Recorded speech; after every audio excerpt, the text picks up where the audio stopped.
오늘 제가 기다리던 책이 왔어요. 그런데 이렇게 예쁘게 포장이 되어서 왔거든요.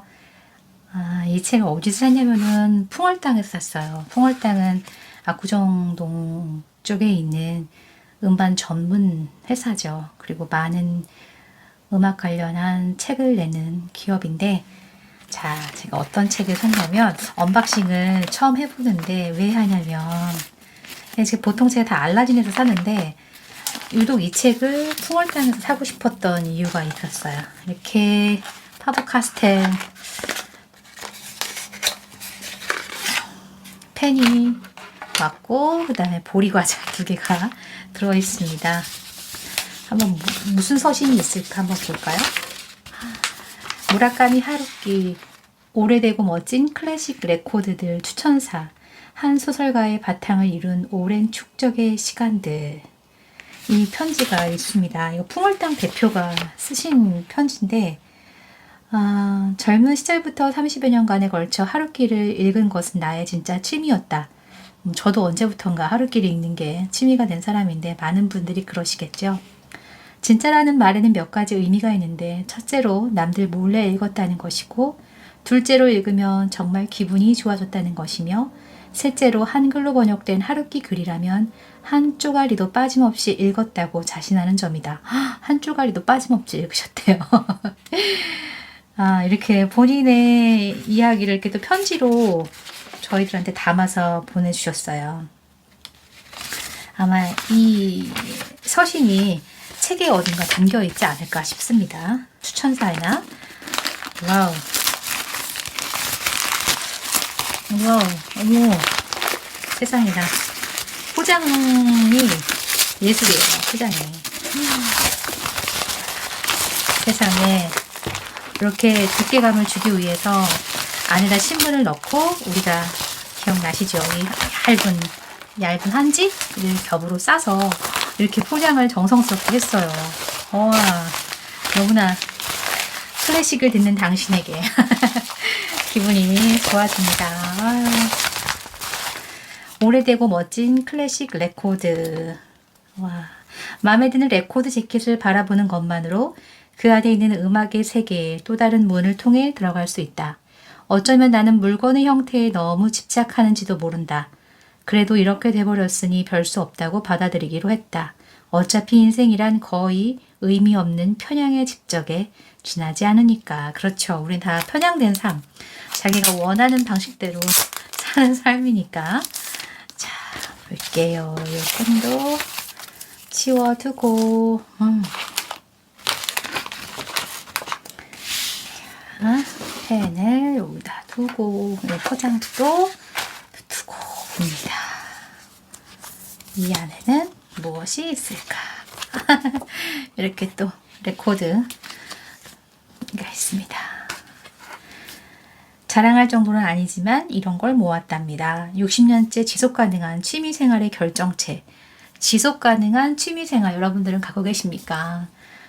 우리 취미가 자기의 직업이 되는 시대에 제2의 어떤 삶을 펼쳐지게 되는데요. 제가 대학원에서 여가를 공부를 했지 않겠습니까?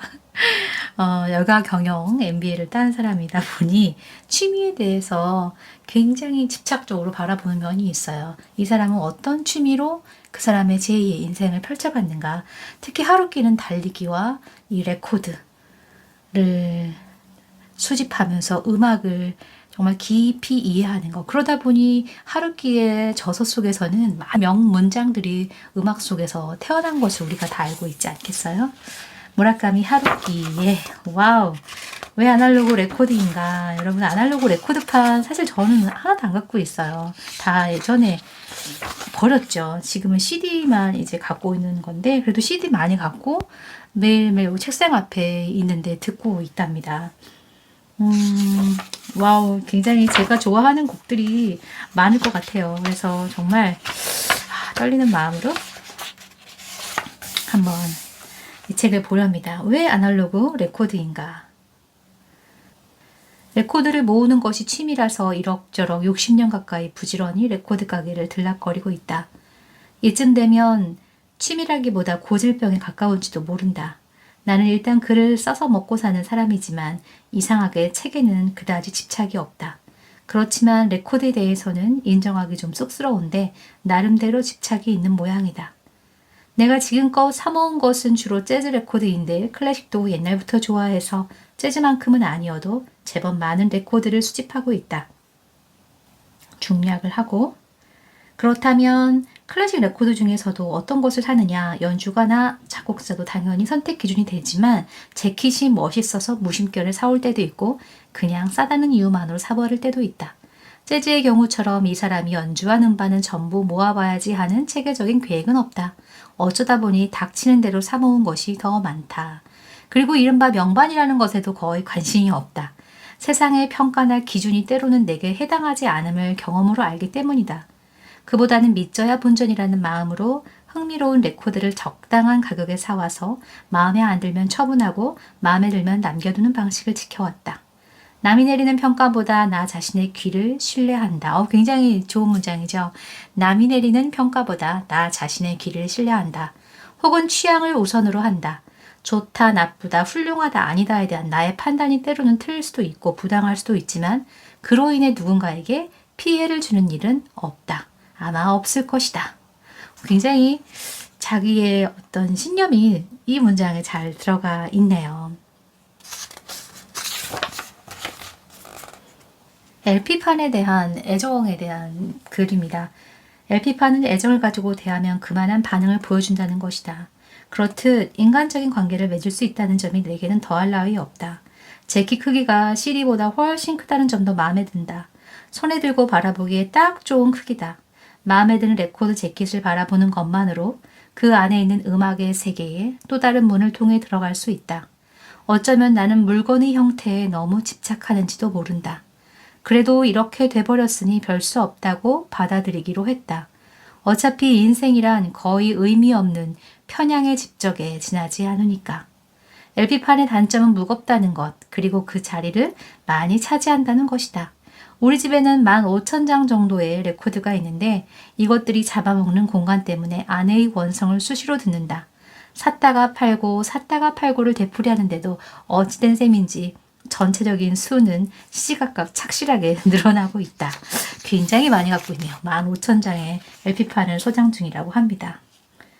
여러모로 편향된 면이 있다. 브루크너와 바그너는 어쩌다 보니 우리 집에 흥미롭고 오래된 적당한 LP판이 보이지 않아서 그리 된 것이다. 절대 브루크너나 바그너를 경시하는 게 아닙니다. 다루고 싶은 레코드는 아직 많이 남았지만 욕심을 부리자면 끝이 없으니 이쯤에서 마무리합니다.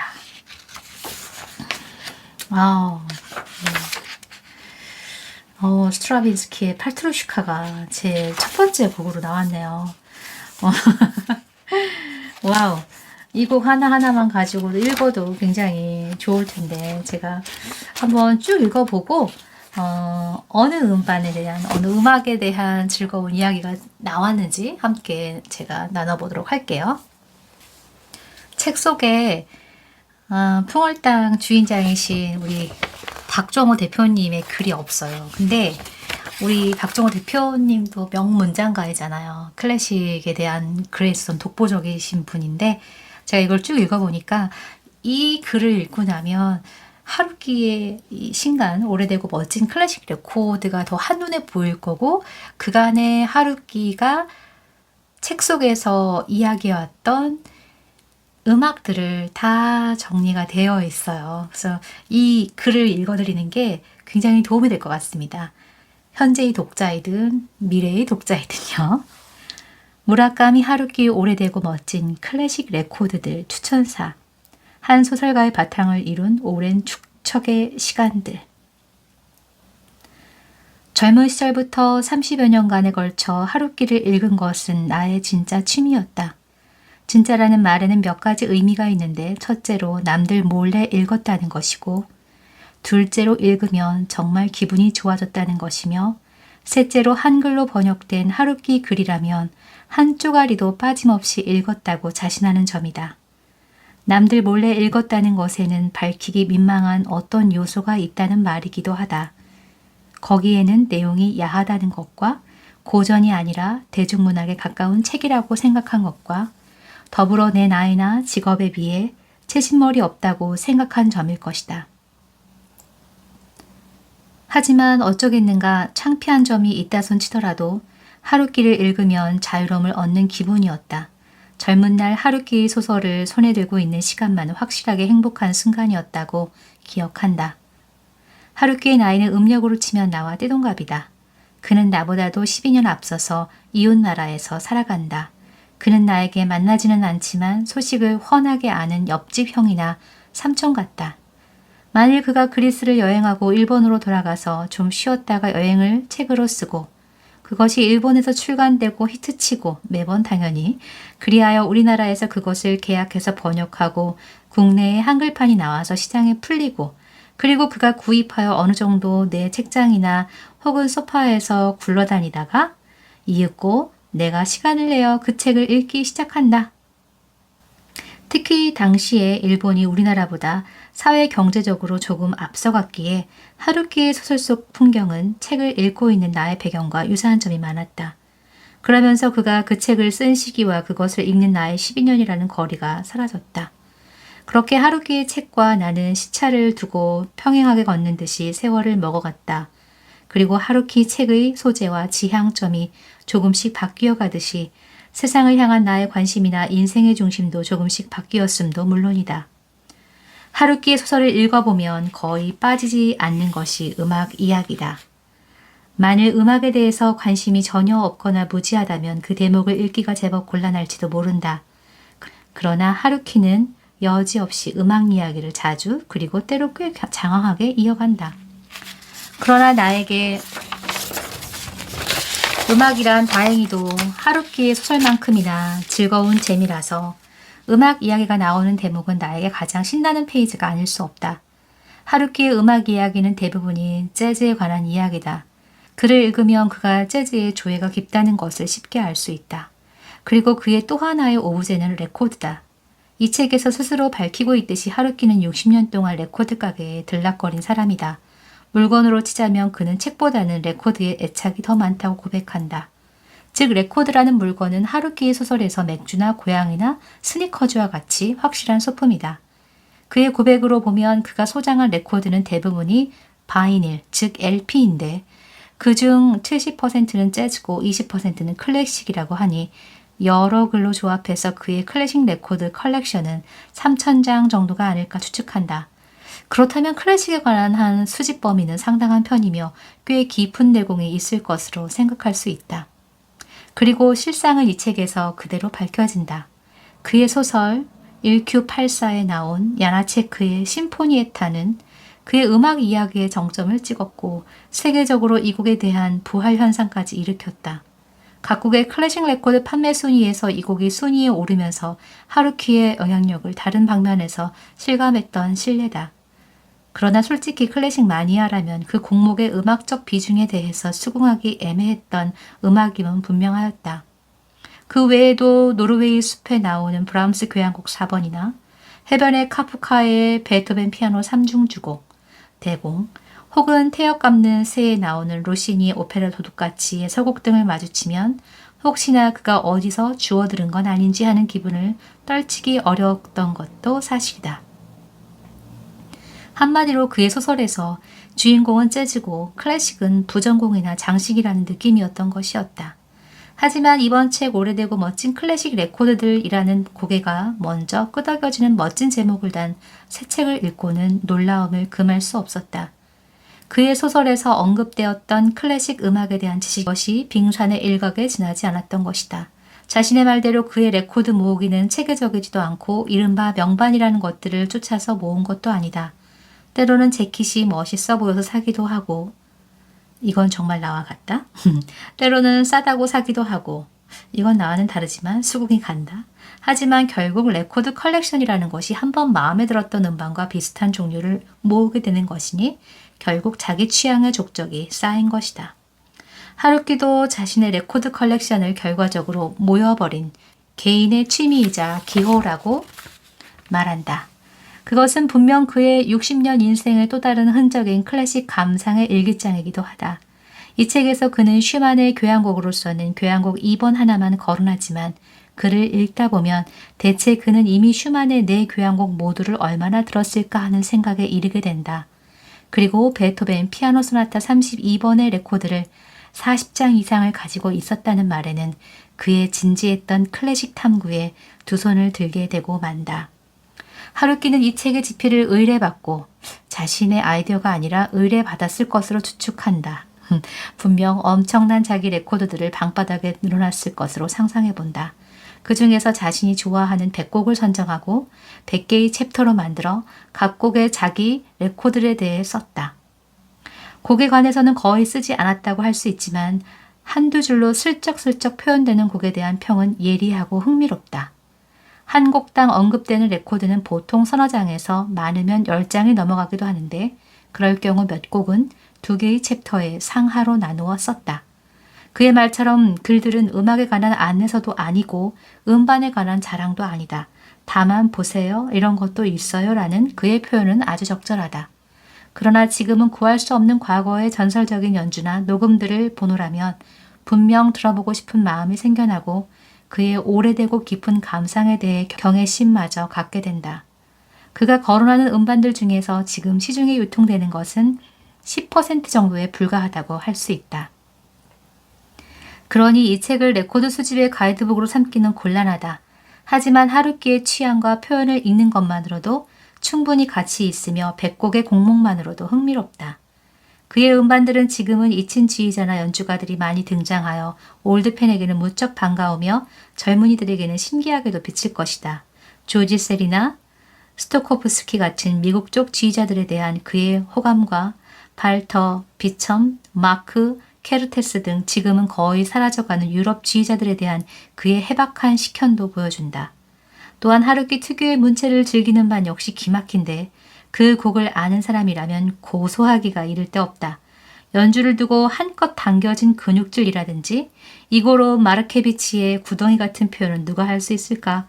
그리고 그런 글의 밑에는 악곡에 대한 깊은 이해와 많은 감상의 경험 없이는 나올 수 없는 조예가 드러난다. 젊은 날의 마제를 가리켜 어떤 일을 저지를지 모르는 부분이 있는 굶주린 야수 같은 면이 있어 좋다고 말하는 것은 마젤이 녹음한 그 방대한 곡들을 소상히 알고 있다는 말이다. 자발리슈를 가리켜서 어슴푸레한 수상적임이라는 표현도 기막히다. 프리드리히 굴다가 치는 빈 작곡가들의 음악을 들으면 오사카의 우동집에서 수호 등을 먹는 것처럼 안심이 된다라고 말한다. 그러면서도 하이든의 교향곡은 하도 많아서 뭐가 뭔지 구별하기 어렵다며 실토하는 데는 웃지 않을 사람은 드물 것이다. 나디아 블랑제가 지휘한 포레이 레퀴엠에 대한 이야기나 나는 들어본 적도 없는 바이올리니스트 하이먼 브레스 등은 과연 대단하다는 생각이 들었다. 하루키는 이 책을 통해 우리에게 즐거운 책 읽기에 새로운 장르 하나를 더 선물해주고 있다. 문학에서 우리나라에도 하루키의 스타일을 흉내낸 작가들은 많다. 하지만 하루키 음악 세계의 작은 부분이라도 따라가는 음악적 소양을 보여주는 작가는 거의 본 적이 없다. 하루키의 지성 뒤에는 저렇게 탄탄한 음악 편력의 경험이 존재한다는 것에 탐복하면서 그것을 60년 동안이나 아무렇지도 않게 여기고 자랑도 하지 않았다는 것에는 존경심마저 우러난다. 이 책은 하루키의 어떤 신작 소설 이상으로 나를 즐겁게 해주었다. 읽는 내내 신나는 경험이었으며 앞으로 음악을 듣거나 그 곡에 대해서 생각날 때마다 두고두고 다시 꺼내서 보게 될 것이 분명하다. 글 박종호 클래식 레코드 가게 풍월당 대표. 어떠세요? 저는 이 편지 딱 읽고 나니까 빨리 하루키가 쓴 베토벤 피아노 소나타 32번의 레코드 40장 이상 갖고 있었다는 챕터에 가서 빨리 읽어보고 싶은 마음이 가득하네요. 그동안 클래식 하면 그 곡에 대한 이야기, 작곡가에 대한 이야기가 대부분이었는데 오랜만에 음반에 대한 이야기를 통해서 과거로 여행하는 또 다른 즐거움을 맛볼 수가 있는 책입니다. 특히 또 앨범에 그 표지들을 보는 것을 저도 좋아하는데 그때 그 시절의 감성을 느낄 수 있는 보는 즐거움도 더불어 선사하는 하루키의 오래되고 멋진 클래식 레코드예요. 저도 기대감으로 쭉 읽고 나눌 이야기들을 한번 정리하고 다시 만나도록 하겠습니다. 굿바이.